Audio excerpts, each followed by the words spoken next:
Hey everybody, welcome to Thursday Nights in the Parables. So this week we are picking up in Luke 15. We talked about the parable of the lost sheep and the lost coin last week. This week we're looking at the parable of the Prodigal Son, which is one of what has been said two of the more famous parables in the New Testament, the Prodigal Son and the Good Samaritan. And looking at the text, obviously you're looking at about 22 verses here. We don't have time to read through it in detail, so if you haven't read the passage yet, you can always stop here and come back later and read it if that's what you choose to do. That may help you out because we don't have time to really look at all the verses particularly in detail. All right, so again, we always talk about the background to the parable, the parable itself and the text, and then some points of application that we can make for ourselves. So we keep in mind that, again, we're in Luke 15, and the occasion that has brought this all about is because you've got an occasion where Jesus is teaching, people have gathered around him, and he originally was in the house of a Pharisee, but the people have gathered around him, including sinners and tax collectors. And the Pharisees at the beginning of Luke 15 had murmured about this. And the two parables that we talked about last week is that really that the Pharisees didn't have the proper attitude in terms of searching out people that were lost. And you can sort of get a contrast between the attitude of the Pharisees versus the attitude of God and Jesus. But beginning in Luke 15 verse 11, we've got another parable that in a way is sort of emphasizing the same thing about the attitude of the Pharisees. And so this parable is called the parable of the Prodigal Son. And the Prodigal Son refers generally in this parable to the first son because the idea of prodigal means to waste money. And the thing about it is that that's sort of misnamed because this parable is actually not focused on the actions of the first son. It's called the parable of the Prodigal Son, but when you keep the parable in its context, the real focus of this parable, the main person of interest that Jesus is trying to highlight is actually not the first son, but is really the second son. With that being said, we'll note that as we go forward, moving on. We note that in verse 11, again, we're introduced to the parable. There's a man who has two sons. And the first son, essentially, verse 12, goes to his father and wants his inheritance. And we might not think very much of that request to have my inheritance. But looking at the culture of the time, this is a request that is really would have been seen as a great insult. The son asking for to receive what his father was setting aside for him, in a way that was almost saying like, Father, I wish you would die so I could get my inheritance. Because that's generally sometimes how the inheritance came, is when the father died, and that's how the son got it. But when a son went and asked for his inheritance, a lot of times this is looked at as just one way of a son wishing that his father would die. And you can think about in the Old Testament that there are a lot of regulations about how children are to treat their parents. You think about it, one of the 10 Commandments, honor thy father and thy mother. And making a request like that was often seen as something that was not honoring your father and your mother. And we know in one of the Old Testament, I can't remember right offhand if it's Numbers, it's either Exodus, Numbers, or Deuteronomy, sons that are considered rebellious. And this action that he does could be considered rebellious. A lot of times they were put to death for doing that. But we note that the father decides to give the younger man his portion of the inheritance, which he then goes out and essentially wastes it. And we get the word prodigal from what he does. That verse 13, he wasted his substance with riotous living. So much so to the point that when a famine comes about, he has essentially nothing left. And he has to go and work with, he has to go feed swine. And we know that swine were unclean animals, are unclean animals according to the law of Moses. And to work with swine was a job that was looked at as very demeaning, not just for the Jews, Even the Greeks and the Romans sort of looked down on the idea of working with pigs. But for the Jews, that was an even greater insult because the pig was an unclean animal. And, any law-abiding, an observer of the law of Moses would not have even entertained the idea of having pigs as a possession.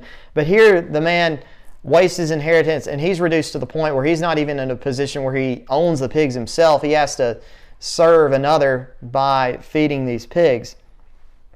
And he's so, again, he winds up in a place where he's having to eat the remnants of what the pigs had eaten. But then he comes to the realization that, my father is not a very bad person at all, and he's a very forgiving person. And because of that, he recognizes, well, I can go back to my father, and then I can be welcomed back. I won't be welcomed back as a son, but I can be welcomed back as a servant, and that's a lot better position where I'm at. And you see verse 20, and I didn't mention this, but a lot of times I try to break down this parable in 3 sections. Verses 11 through 19, the focus is on the first son. The beginning of verse 20, you've got the focus turning back to the father. And the father, of course, when he sees the son who has wasted his substance and coming back, sometimes you'd think you'd have a father that if a father's not so loving, he may not accept him back, or he may cause him to make reparations for what he had done, as a way not to help the son learn his lesson, but as a way just to punish the son. But the father welcomes him back essentially with open arms, and he wants his servants to bring forth a fatted calf, to kill it, and to really to have a celebration for the fact that his son is returned. And so he's not being treated as a servant, he's being treated as a son. And so you've got the idea again of here about the father extending great mercy and forgiving the son. And when we're thinking about the context of this parable, you can sort of see the similarities here between the attitudes of God and the Pharisees, because God is really much like the father in this parable, who is welcoming back these sinners and tax collectors that have recognized their wrong and want to really dwell in the Father's house by being obedient to Jesus. And the first son obviously sort of in a way ties in with the sinners and tax collectors that had come. But the problem is you got the Pharisees murmuring about it, and the Pharisees are very much connected to this second son that's presented in verse 25. The elder son was in the field. He comes nigh, he hears the music, the celebration, the party, and he wants to know what has gone on. And he learns that his other brother had come back and that his father had accepted him. And rather than being happy about the lost brother returning, he decides to be angry about it because he feels that he has been treated unfairly. Verse 29, he talks about how he had kept all the commandments, never disobeyed his father, and yet his father never threw a celebration in his honor. And that verse 31, the father and the older son interact because the father hears about his older son's anger. And it's interesting to note what the father says. He said unto him, Son, thou art ever with me, and all that I have is thine. It was meet that we should make merry and be glad, for this thy brother was dead and is alive again, and was lost and is found.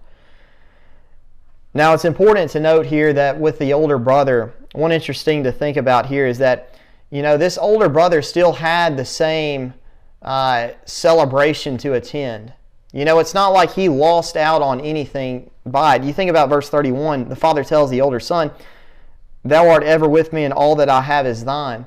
There may have been some concern that, with the younger son coming back, that the elder son would lose part of his inheritance in order to sort of make sure that the younger son is, again, taken care of. And so there might have been concern that he loses his inheritance in this process. And the father in verse 31 is essentially saying that, you're not going to lose any of your inheritance. That which belongs to you, that which is set aside for you, that is going to be within your possession. And so the elder son has not lost anything by this process, but he still remained, he still decided to respond angrily to the son coming back. One of the things about the older son of the family, he was often seen as a leader. And so for the elder son to sit aside and not to be a part of this celebration was sort of an embarrassing thing. He was not taking his position as leader as he should. And so, again, this is the mindset that is resembled the Pharisees. They thought of themselves as keepers of the law. They would have been very much like verse 29 and said, well, sinners and tax collectors, they've broken their set of laws, but we've done our part. We've tried to remain as faithful as we can to the law. But the Pharisees, again, failed to enjoy or failed to celebrate the return of people that want to be obedient to God. And that's what Jesus is pointing out, what the Pharisees are like. They're just like this older brother who can't enjoy the celebration even though he has the same invitation to it, because he's too busy focused on the past of this son. And this is where we can get into the application here. When we think about what it means when we handle forgiving others, we forgive others, but we also want to be happy that they've been forgiven, right? Sometimes I know we may say that we forgive others, and maybe we do, and maybe internally we're doing our best not to show any disdain towards this person because of what they have done.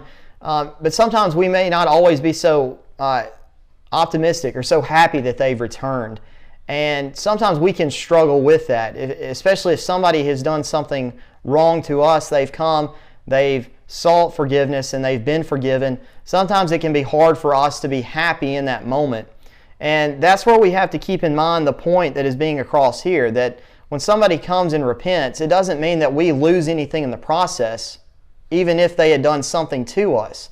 Sometimes we get more concerned about our relationship with somebody else rather than that person's relationship with God. And if that person's relationship with God is restored, we ought to have an optimistic mindset and a positive mindset in terms of our relationship with them.